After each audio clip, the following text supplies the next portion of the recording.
Community health ఆఫీసర్ల సమస్యల పరిష్కరించాలని కోరుతూ మంత్రి ఎన్ఎండి ఫరూక్కు వినతిపత్రం. నంద్యాల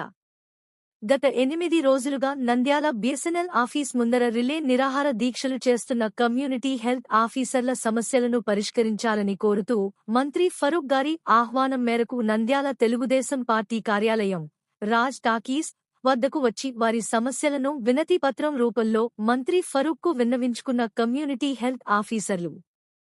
ఈ సందర్భంగా వారు మాట్లాడుతూ 2019 నుండి గ్రామీణ ప్రాంతాలలోని ఉపకేంద్రాలలో బీఎస్సీ నర్సింగ్ పట్టభద్రులను కమ్యూనిటీ హెల్త్ ఆఫీసర్లుగా నియమించారని, గ్రామీణ ప్రాంతంలోని ప్రజల ఆరోగ్య సంరక్షణ బాధ్యతలు నిర్వహిస్తూ జాతీయ ఆరోగ్య కార్యక్రమాలతో ప్రజారోగ్య వ్యవస్థలను బలపరుస్తూ ఆరోగ్య ఆంధ్రప్రదేశ్ నిర్మాణంలో కీలక పాత్ర పోషించిన కమ్యూనిటీ హెల్త్ ఆఫీసర్లు గత వైఎస్ఆర్సీపీ ప్రభుత్వం విస్మరించిందని, 6 సంవత్సరాలుగా ఉద్యోగ భద్రత, ఆర్థిక భద్రత లేదని, జీతాల విషయంలో తీవ్ర నిరాశ వైఎస్ఆర్సీపీ ప్రభుత్వంలో ఎదురైందన్నారు.